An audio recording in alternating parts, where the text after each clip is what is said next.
Buenas tardes, compañeras, compañeros. No, tardes porque empezamos un poco más tarde de lo debido. A las 9 habíamos quedado y ya es un poquito más tarde que eso. Bien,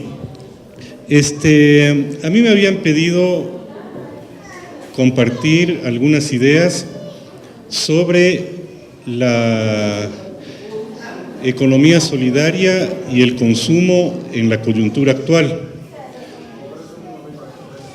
Compañeras, vamos a hacer un poco de silencio porque si no, ni yo mismo me escucho lo que estoy diciendo.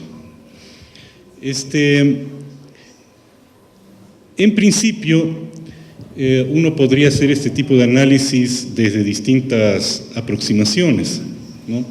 Es decir, uno podría hacer, por ejemplo, un análisis del consumo, un análisis económico del consumo, de las distintas formas del consumo, etcétera, de cómo ha ido variando el consumo en este periodo.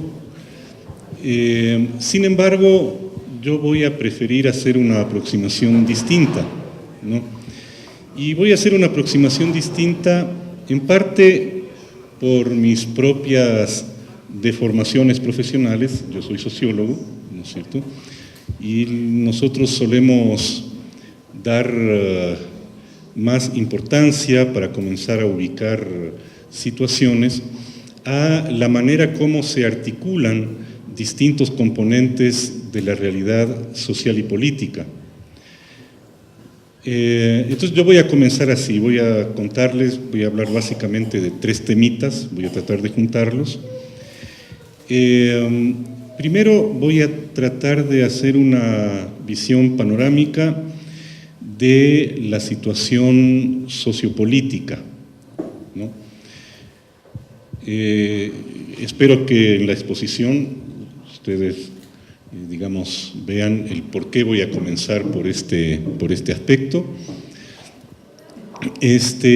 Luego voy a hacer algunos señalamientos breves, ¿no?, en relación con la economía solidaria, ¿no?, lo que llamamos economía solidaria, y voy a terminar con algunas reflexiones en las que voy a tratar de juntar ambas cosas, ¿no? Entonces, bueno, vamos a ver qué sale.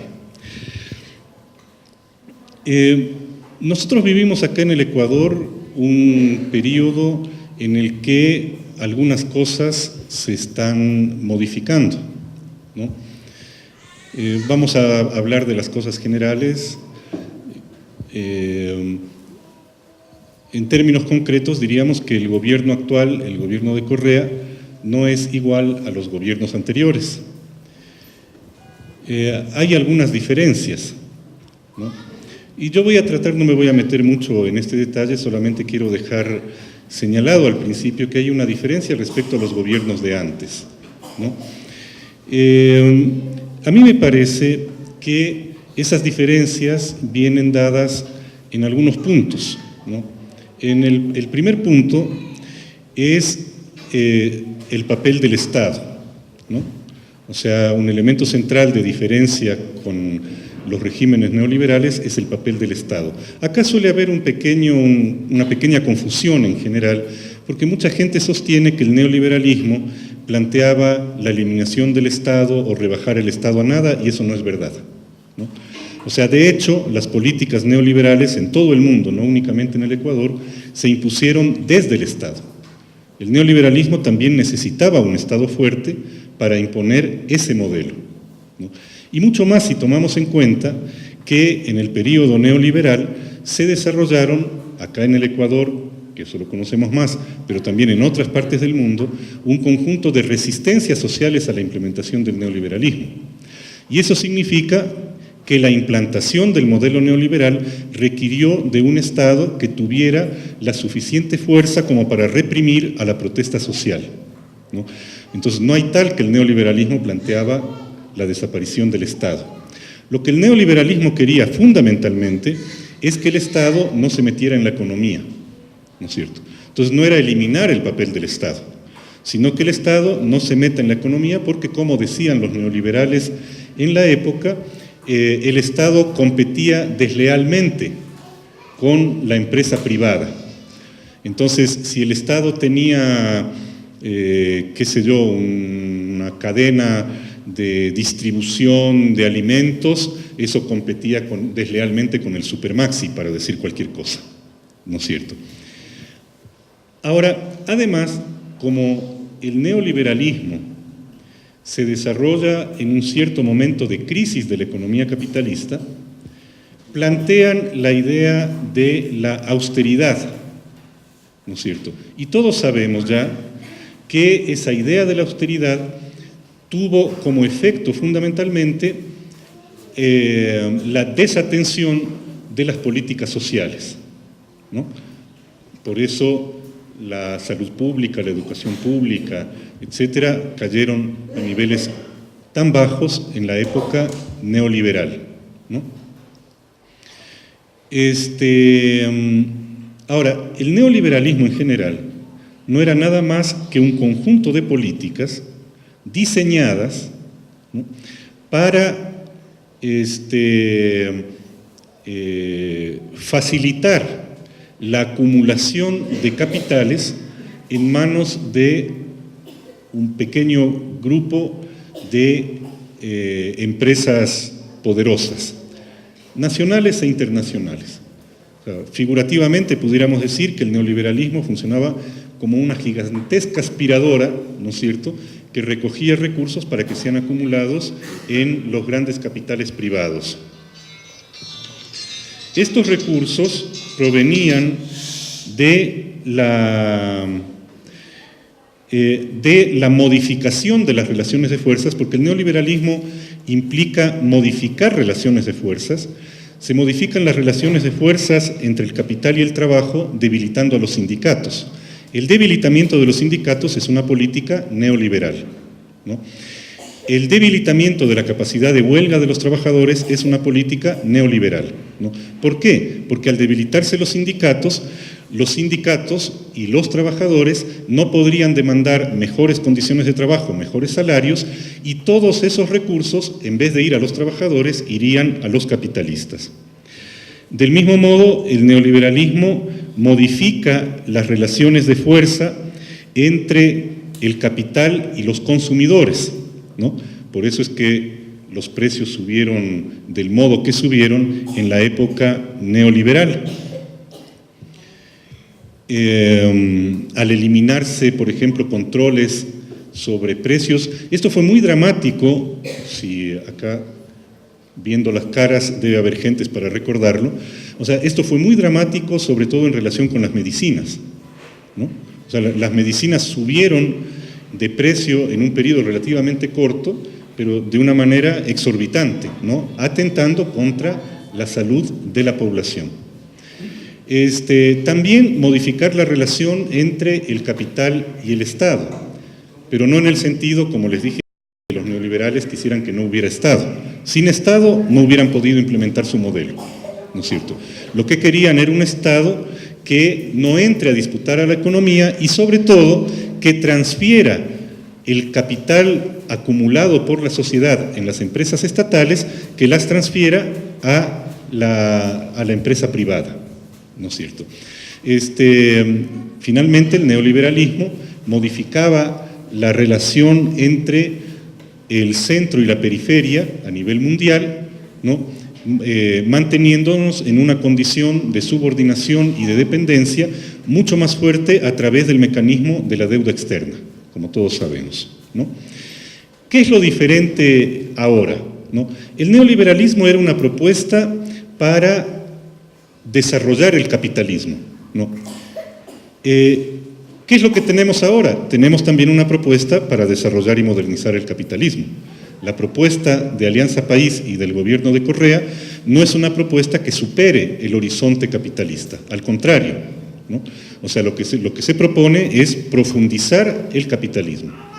Sin embargo, se propone profundizar el capitalismo con unas pequeñas variantes respecto al modelo neoliberal, ¿no? Ya habíamos dicho que la primera variante es el papel del Estado, ¿no? En primer lugar, en el plano económico, ¿no? Entonces, en realidad por eso el Estado tiene actualmente tanto dinero para igual las obras que las propagandas que realiza, ¿no? Entonces esto viene de que una buena parte de la exportación petrolera, sobre todo, que antes se llevaban las transnacionales, queda ahora en el Estado, ¿no es cierto? Ese dinero le permite al Estado convertirse en un actor económico de relativa importancia. Sin embargo, es evidente también que en la propuesta del gobierno no hay una oposición, por decirlo así, al desarrollo del capital ni a los grandes grupos económicos. De hecho, las cifras nos muestran que bajo el gobierno actual los grandes grupos económicos han tenido mucha mayor ganancia que bajo los regímenes neoliberales. Dicho de otro modo, a los grandes empresarios les va mejor con Correa de lo que les fue con Gutiérrez, con Maguad, con Bucaram o con todos los gobiernos que tuvimos en el periodo anterior. Ahora, esa no es la única diferencia, ¿no?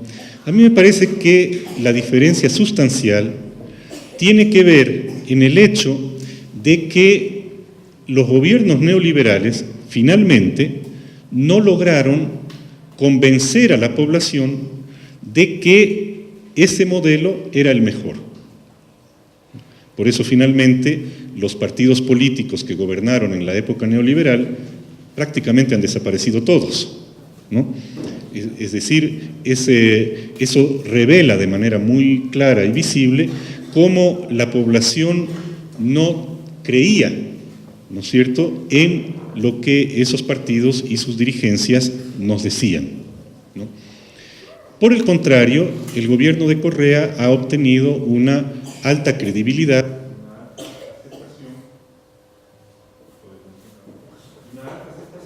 entre la población. Ahora bien, ¿en qué se sustenta la aceptación que el gobierno tiene? Pues yo quiero dejar planteado señalado, por el tiempo no me lo da a desarrollarlo más. Entonces, yo voy a plantear lo siguiente. Un primer elemento de esa aceptación tiene que ver con las políticas sociales, ¿no? El hecho de que, de alguna manera, porque se... ¿Ya está? Bueno, de que, de alguna manera, temas tales como la salud o la educación hubieran vuelto a ser retomados desde las políticas públicas. Claro que, si nosotros hacemos un análisis más pormenorizado, no es que los problemas de la salud y de la educación se hayan resuelto. De cualquier manera, tenemos que seguir esperando meses para conseguir una cita médica.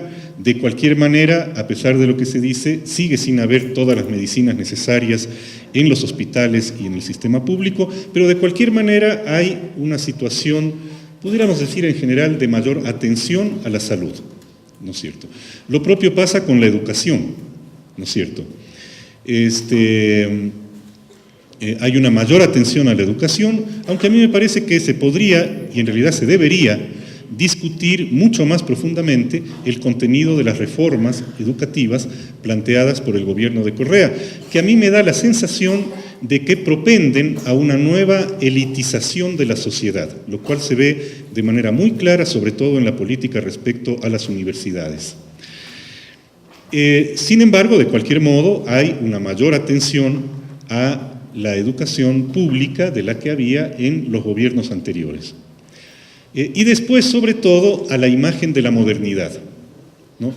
Nosotros como sociedad, y otras sociedades igual que las nuestras, somos muy proclives a caer bajo el hechizo de los cantos de sirena de cualquier cosa que se aparezca como moderno. O sea, si hay algo que aparece como moderno, nos atrae inmediatamente, ¿no? Es como las polillas a la luz de las velas, ¿no es cierto? Prendemos una esperma y montones de polillitas van ahí alrededor, ¿no? A nosotros nos prenden la esperma de la modernización, de lo que es moderno, y todos corremos ahí a estar rondando alrededor, ¿no es cierto? Tenemos una confianza fetichista en lo moderno, como que aquello que nos viene como nuevo necesariamente tiene que ser mejor que lo que había antes, ¿no es cierto? Entonces uno puede ver, por ejemplo, el impacto que entre la gente ha causado la modernización de las carreteras. Ese es un elemento de modernización, ¿no es cierto? Mucha gente, cuando se le pregunta cuál es la principal obra del gobierno de Correa, responde las carreteras, ¿no es cierto? Que es un elemento de modernidad, ¿no es cierto? El hecho de las centrales hidroeléctricas, por ejemplo, ¿no? Pues es un elemento de modernidad. Vamos a tener energía eléctrica, nos dicen, para vender. Claro, va a ser un poco difícil vender porque nuestros vecinos también tienen un superávit de energía eléctrica. Por lo tanto, nos tocará consumir a nosotros mismos la energía que producimos, y parte de eso es este programa para cambiar las cocinas, de las cocinas a gas a cocinas eléctricas, ¿no es cierto? La propia idea de que el Estado es moderno, ¿no es cierto? Por ejemplo, casi cualquier presentación ahora es una presentación que viene acompañada por una utilización muy notoria de elementos tecnológicos novedosos, ¿no? Entonces, las grandes pantallas, las imágenes que se mueven solas, el hecho de que en la pantalla aparezca el lapicito dibujando, bueno, no aparece el lápiz, pero aparece el dibujo que se hace sobre los textos, sobre los mapas todos llenos de colores, el hecho de que aplastan un botoncito en la computadora y se llena de colores el mapa y salen mágicamente las regiones, etcétera, ¿no? Todo eso da una imagen de modernidad y eso atrae, ¿no es cierto? O sea, parece más serio cuando viene acompañado de todos estos artilugios tecnológicos que si viene únicamente acompañado de la voz humana, ¿no es cierto? O sea, es como que la sabiduría residiera en la técnica, ¿no es cierto? Ahora, esta modernización del capitalismo que plantea Correa, ¿no?, es una modernización que, por un lado, tiene como elemento, acá yo quiero aclarar que cuando señalo estos elementos fundamentales no estoy indicando que explícitamente lo digan así. Lo que estoy indicando es que esa es la marcha real de las cosas, ¿no? Entonces, ¿cómo realmente se da? No cómo nos dicen que se da, ¿no? Bien, un elemento fundamental es la construcción de las condiciones generales para la producción y reproducción del capital. O sea, el Estado le ofrece al capital un conjunto de condiciones que el capital necesita para poder circular más rápidamente, para poder producir de mejor manera y a costos más bajos y para obtener mayores ganancias. Estas condiciones tienen que ver, por un lado, con las grandes obras de infraestructura. O sea, las carreteras, las centrales hidroeléctricas, las refinerías, etcétera, facilitan el movimiento del capital y le ofrecen al capital energía en mayor cantidad y más barata que la que le ofrecía el régimen neoliberal anterior. Porque en el régimen neoliberal nos querían privatizar la generación de energía, por ejemplo. Y entonces un solo grupo se hubiera beneficiado de eso. Con la política de Correa, todos los grupos capitalistas se benefician de la energía, ¿no es cierto? Incluso eso lo vemos porque para el cambio de la matriz productiva, el gobierno ha hecho convenios con empresas concretas para que modifiquen la generación de energía que utilizan en su empresa, ¿no? Esto lo ha hecho, por ejemplo, con las cerámicas en el Azuay. Hay un programa ya adelantado al respecto que es bastante interesante, ¿no? Por otro lado, el gobierno ofrece puertos y aeropuertos que, dado el carácter mundializado o globalizado, como se dice ahora, de la economía, son fundamentales para la marcha de los capitales, ¿no? Nosotros tenemos actualmente en el Ecuador aeropuerto internacional en Quito, aeropuerto internacional en Guayaquil, aeropuerto internacional en Santa Rosa, aeropuerto internacional en Latacunga, ¿no es cierto? Aeropuerto internacional En el oriente hay también un aeropuerto internacional vinculado al proyecto ese que parece que quedó medio de lado de la vía Manta-Manaus. 5 aeropuertos internacionales para un país de este portecito, ¿no es cierto? Esto evidentemente favorece la importación y la exportación de productos, de maquinarias, de materias primas, de lo que fuera.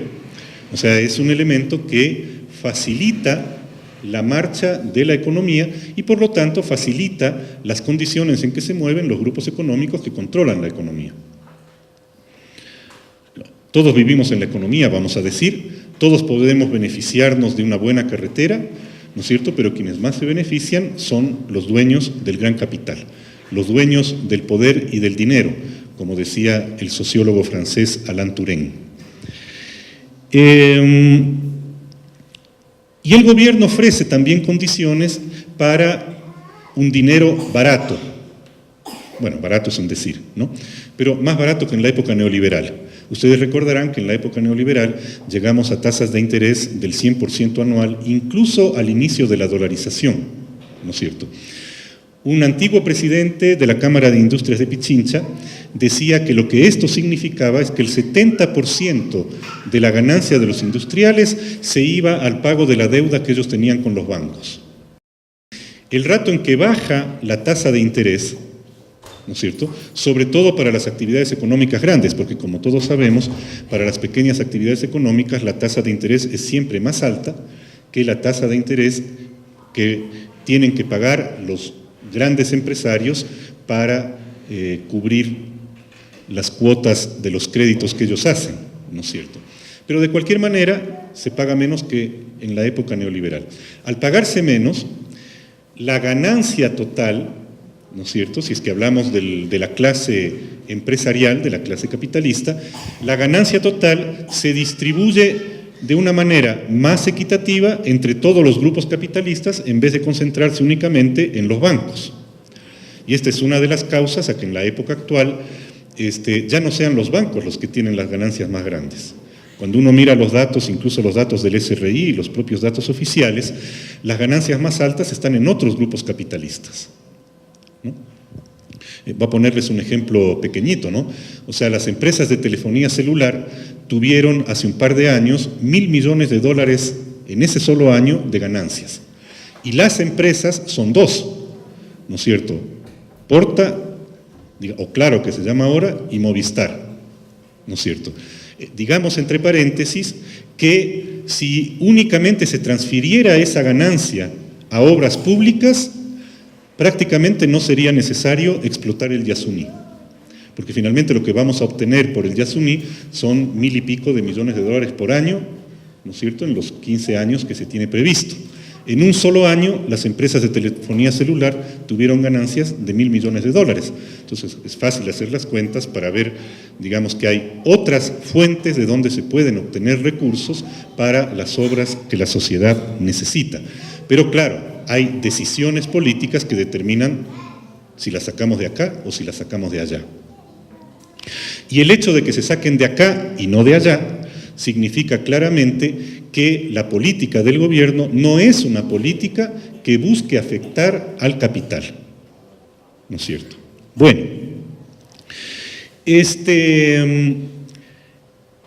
las políticas sociales y el desarrollo de la economía constituyen, a mi modo de ver, los 2 pilares de la aceptación que el gobierno ha tenido.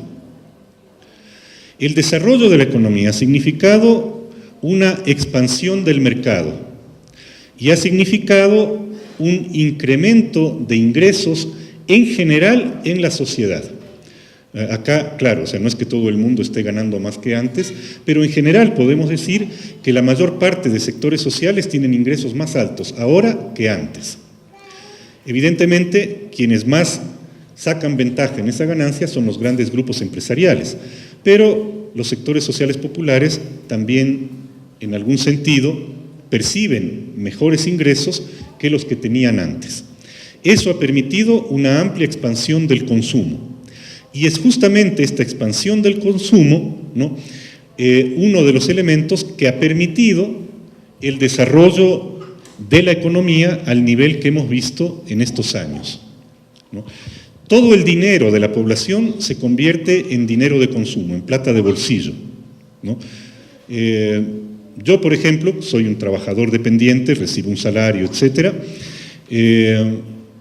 Mis ingresos se han incrementado un poco.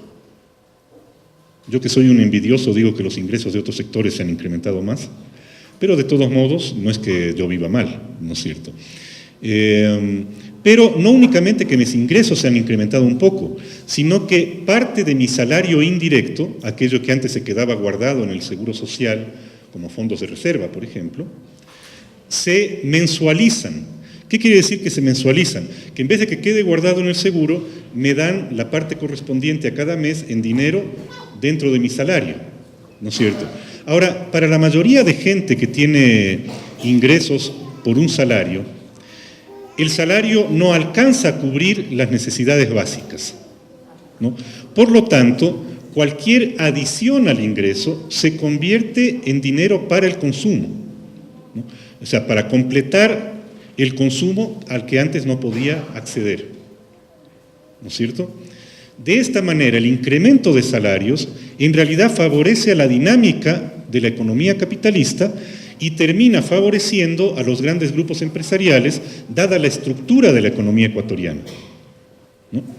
O sea, esos dineros salen de mi bolsillo y terminan en las manos de los propietarios del Supermaxi, por poner un ejemplo cualquiera, ¿no es cierto? O si me compro una cocina, un refrigerador o un televisor, en la mano de los dueños de las grandes cadenas comerciales que distribuyen esos bienes, ¿no es cierto? Ahora bien, este desarrollo del consumo, ¿no? Y esto voy a retomarlo al final, pero lo quiero dejar señalando ahora, es un desarrollo que favorece fundamentalmente al consumo capitalista, ¿no es cierto?, y que no tiene, por lo menos hasta ahora, una política clara del desarrollo de las economías populares o de las economías que llamamos solidarias o comunitarias. El horizonte de la reforma es un horizonte para favorecer, ¿no?, el carácter capitalista de la economía.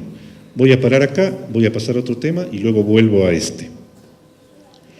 Bien, ahora, esta gran aceptación que tiene el gobierno se veía como absoluta. ¿Ya estoy en el tiempo? Ya veo que están cogiendo los papelitos y como no me los muestran directamente, yo me hago el que no es para mí. Parecía absoluto hasta febrero del año anterior. Ustedes recordarán, en febrero del año 2013, elecciones presidenciales, elecciones para asambleístas. Correa primero es reelegido presidente con 50 y pico, 56 creo, no recuerdo exactamente ahora la cifra, por ciento de la votación, una votación altísima, ¿no es cierto? Difícilmente en la historia ecuatoriana vamos a encontrar un fenómeno electoral de este tipo, y Alianza País obtiene la mayoría de la asamblea, 100 y pico de asambleístas. Claro que para obtener esa mayoría en ese número tuvo que modificar la ley electoral, modificar el método de distribución para favorecerse a sí mismo con la utilización del método de Hunt, que favorece a las formaciones políticas que tienen una mayor votación, ¿no? Gracias a eso, por ejemplo, en la provincia de La Suay, obteniendo más o menos el 50% de los votos, Alianza País se llevó el 100% de diputados, lo cual desde un punto de vista democrático es un contrasentido, porque elimina la participación de las minorías o las reduce a un mínimo en el que esa representación dejan de representar algo, ¿no es cierto?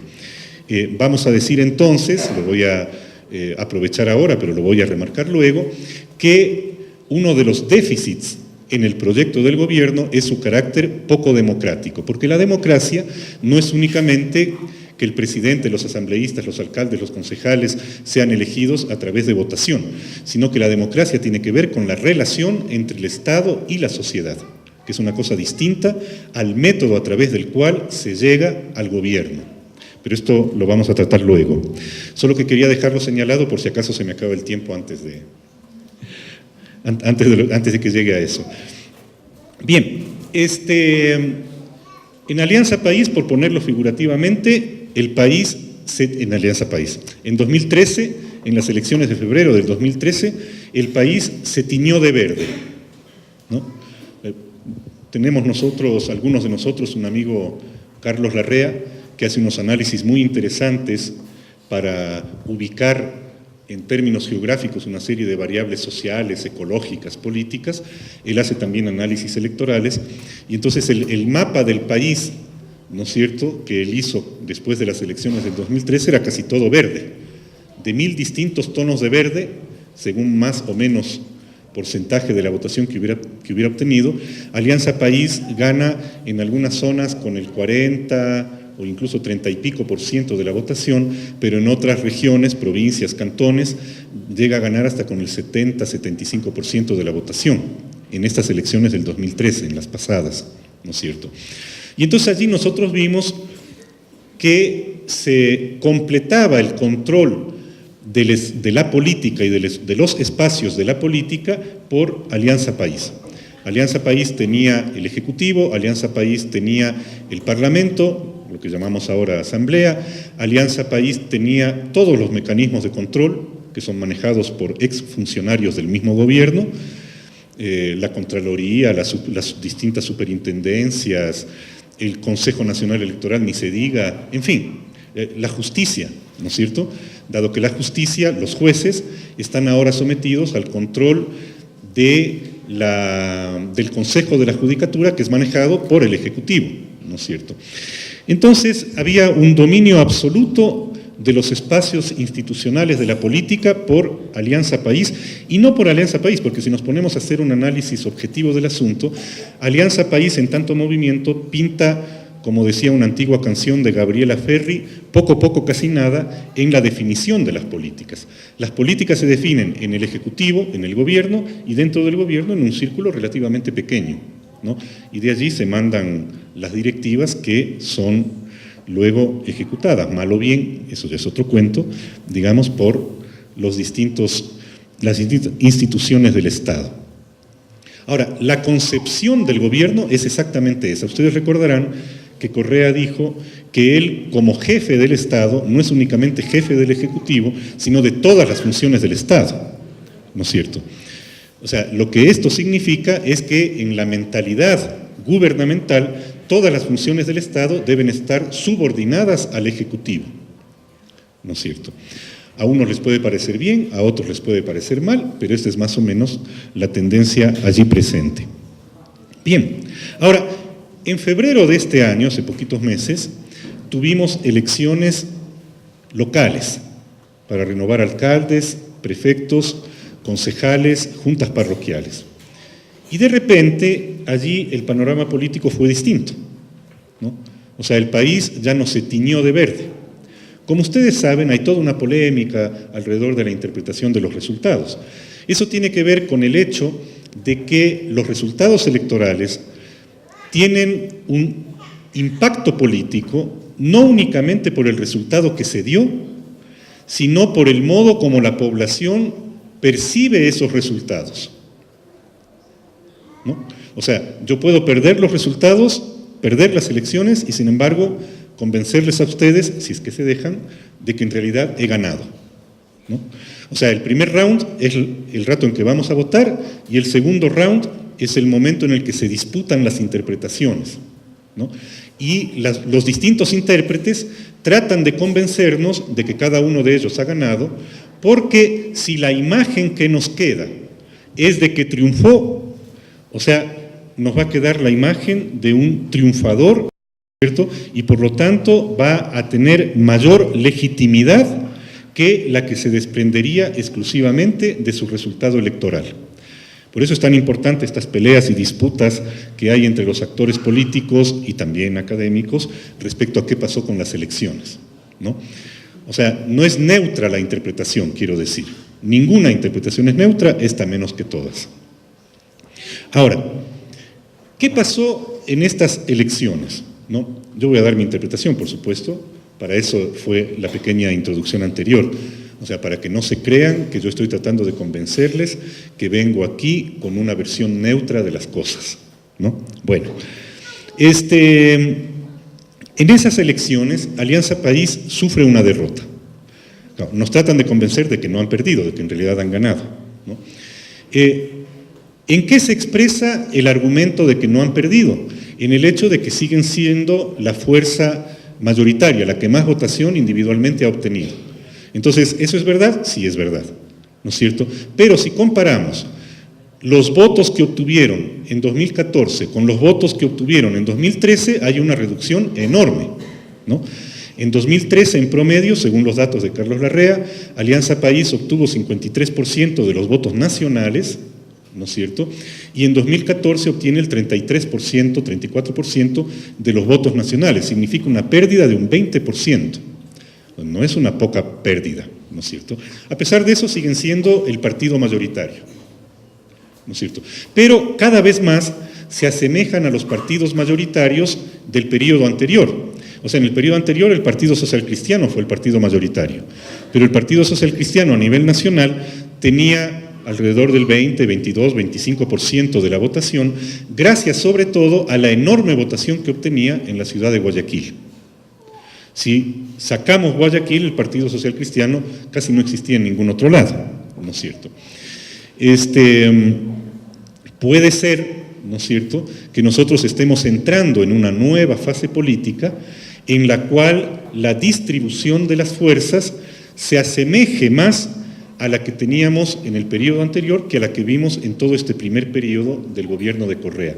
Pero eso habrá que ver, ¿no es cierto? Lo que nos muestra es que la situación no es la situación de la aceptación absoluta que habíamos visto hasta 2013. Esta es la conclusión fundamental. Ya se me acabaron los 10. No, pero muéstrame de lejos nomás, así yo sí. Bueno,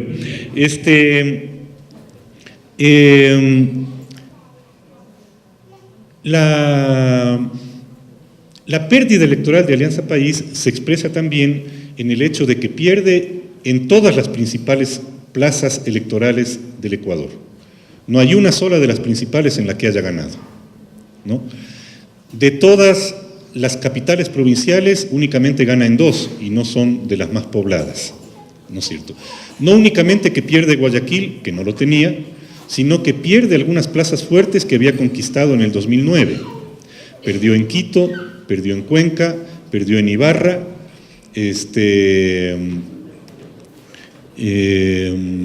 perdió en Manta, ¿no es cierto?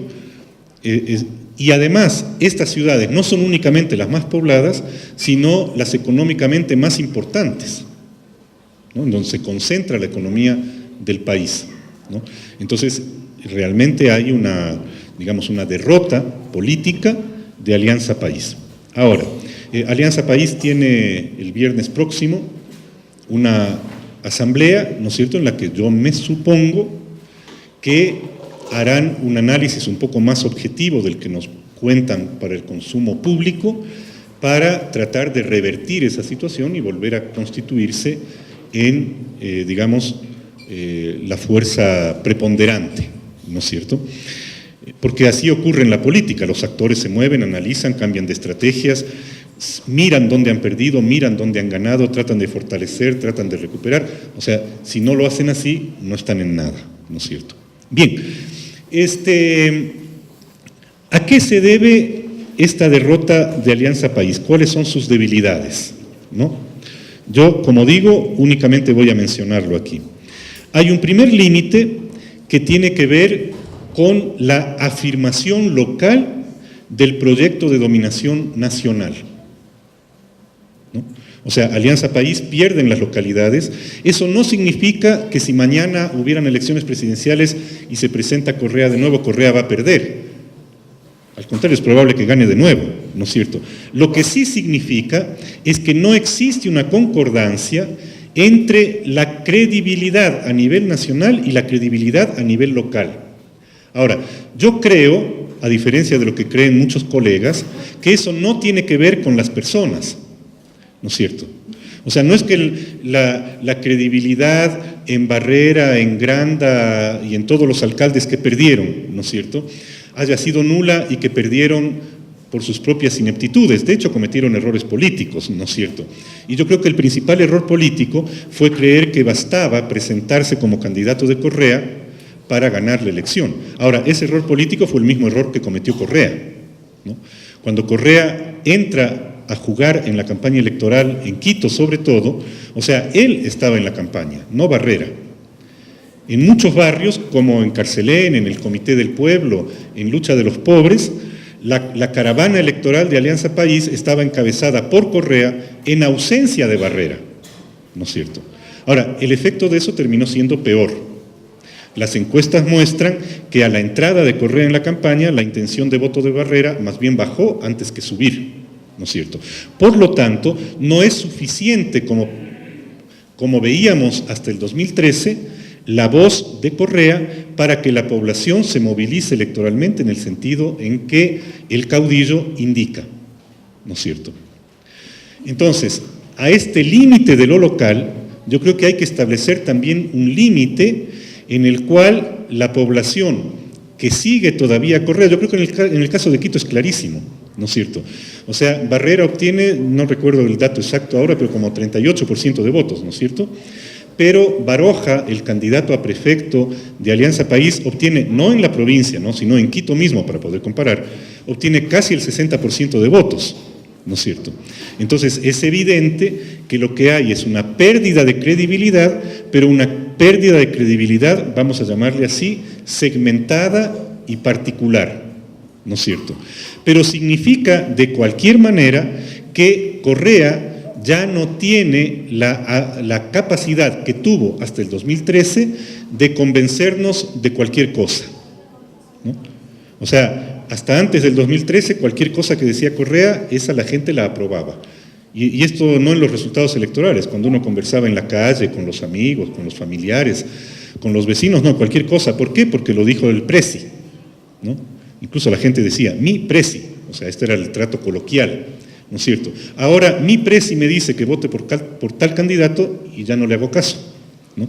Entonces significa que la credibilidad ya no es la misma, independientemente de si él como candidato puede ser reelegido, ahora, mañana, en el 2017, en el 2021 o por toda la eternidad, ¿no es cierto? Entonces hay un límite, ¿no? El siguiente límite es el límite de la resistencia social, que es un tema que me parece muy importante. ¿Por qué? Porque en las zonas donde hay más resistencia social, la votación de Alianza País fue menor y tendió a perder en esas zonas, ¿no? Donde hay conflictos, donde hay luchas, ¿no?, la votación de de Alianza País fue menor. Esto es algo que ya se había podido ver en el 2013, digamos, sin embargo. Ahora, ¿por qué es importante esto? Justamente por la política del gobierno frente a la protesta, que es una política de negación de la protesta. El gobierno no le otorga legitimidad a la protesta. En las teorías políticas democráticas, independientemente del signo político que tuvieran, la protesta es entendida como un elemento de la vida democrática de la sociedad. Es decir, donde hay protestas, significa que hay vida democrática en la sociedad. Cuando las protestas no pueden efectuarse, significa que la vida democrática se acorta, se achica, se disminuye, ¿no es cierto? Y lamentablemente la política del gobierno de Correa frente a las protestas sociales ha sido una política, yo voy a utilizar aquí un término polémico y lo voy a usar, ya voy a decir por qué, que es el término de criminalización de la protesta social.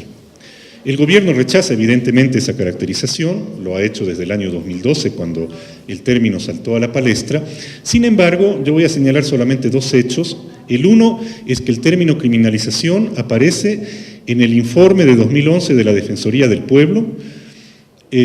Cuando era defensor del pueblo, el abogado Fernando Gutiérrez, un conocido defensor de los derechos humanos que ha trabajado fundamentalmente defendiendo los derechos humanos, económicos y sociales de la población en la costa, ¿no?, frente a los atropellos tanto de los gobiernos cuanto de grupos empresariales. Lo que quiero decir con esto es que Fernando Gutiérrez es un conocedor y aparte un práctico de la defensa de los derechos humanos, no es cualquier persona quien está detrás de la elaboración de ese informe.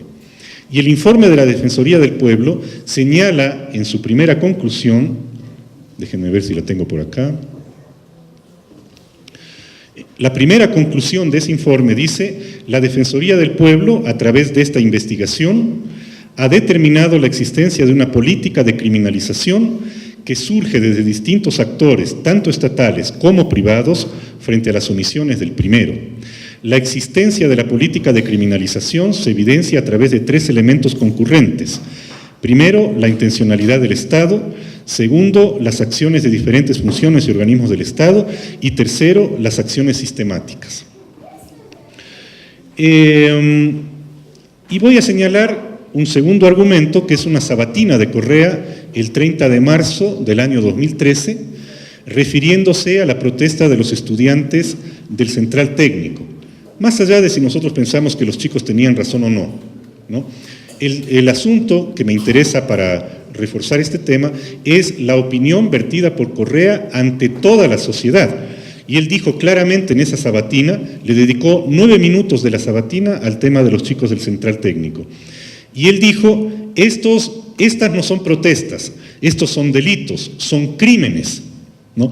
Estos no son protestantes sociales, son criminales, ¿no es cierto? Yo creo que más allá de lo que yo pueda opinar sobre la opinión de Correa, basta la misma opinión de Correa para mostrarnos lo que él opina sobre las protestas. Bien, estos límites son los que hacen que ahora se abra un escenario político distinto, porque en muchas ciudades ganaron la alcaldía candidatos de fuerzas políticas que no son las del gobierno. Algunos son de derecha, eso nos pasó acá en Quito, ¿no? Un amigo decía el día de las elecciones: les tengo una buena noticia y una mala noticia. La buena noticia es que perdió, la mala noticia es que ganó Rodas, ¿no es cierto? En algunas ciudades ha pasado eso, ¿no? Yo creo que eso nos debe hacer meditar bastante, ¿no es cierto? Hay una reactivación de la derecha, evidentemente, ¿no es cierto? Yo particularmente creo que esa reactivación de la derecha es más débil de lo que parece, ¿no es cierto? Porque mucha gente votó por Rodas no porque creyera en el proyecto de Rodas, ni porque identificara ese proyecto políticamente. Ya. Me va a tomar 2 minutos nomás, dado que ya me tomé 7 adicionales. O sea, sino que como son amigos no me dicen. Bueno, entonces hay una recuperación de la derecha, pero todavía débil. Sin embargo, es un inicio de recuperación que, si no existe una respuesta de la sociedad en otro sentido, puede terminar en una afirmación política real, ¿no? Y yo creo que eso sí debemos tenerlo absolutamente claro. Ahora, yo particularmente creo que uno de los motivos de la reactivación de la derecha está en la propia política gubernamental, ¿no?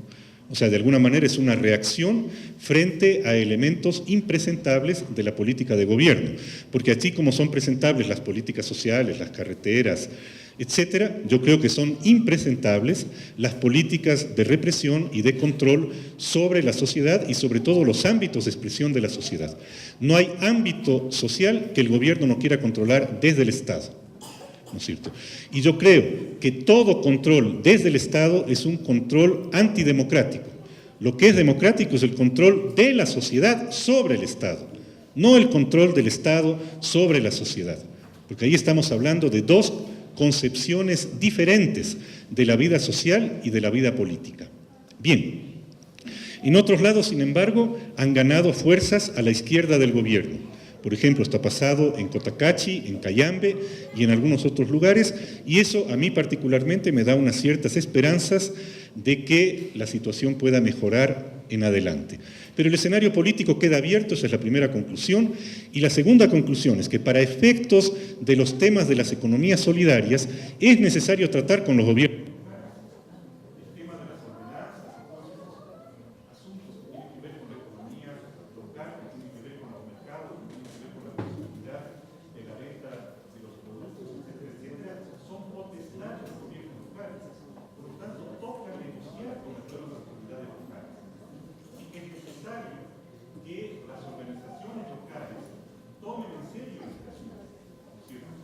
Planifiquen desde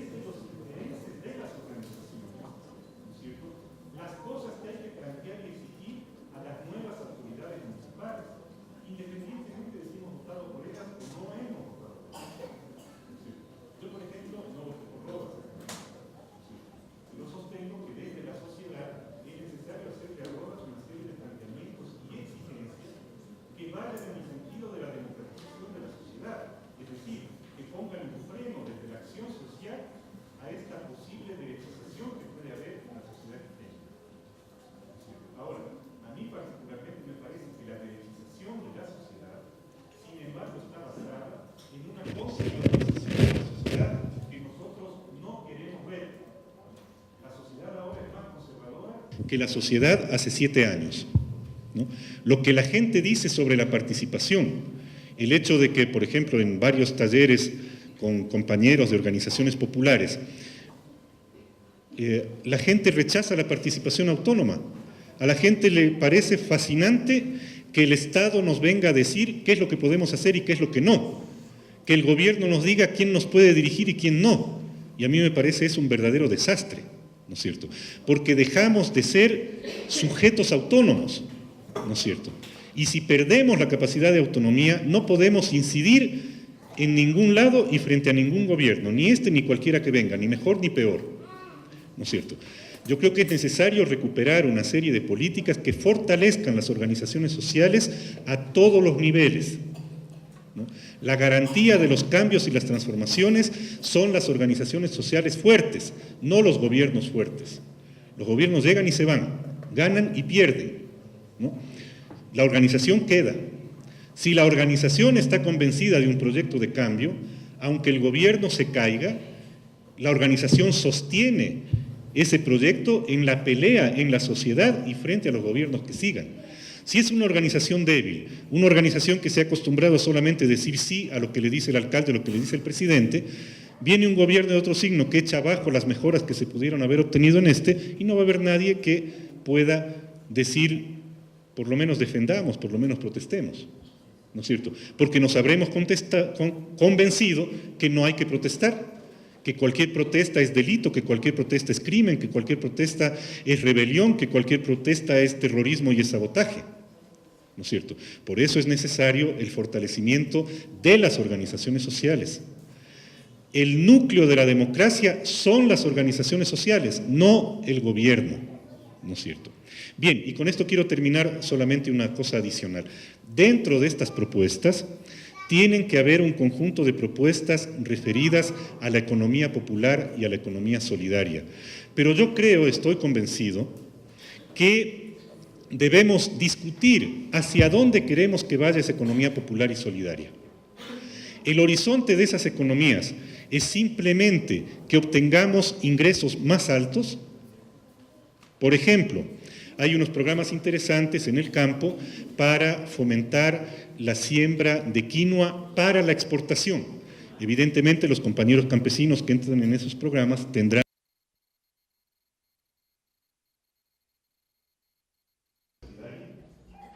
¿Alcanza eso para hablar, por ejemplo, de la soberanía alimentaria? ¿Alcanza eso para fomentar un consumo responsable y saludable? O sea, requerimos no únicamente que los compañeros produzcan y ganen más exportando, sino que requerimos que esos productos sirvan al conjunto de la sociedad para mejorar las condiciones de nutrición y de salubridad del conjunto de la población ecuatoriana. Porque fenómenos de estos hemos tenido mucho tiempo atrás.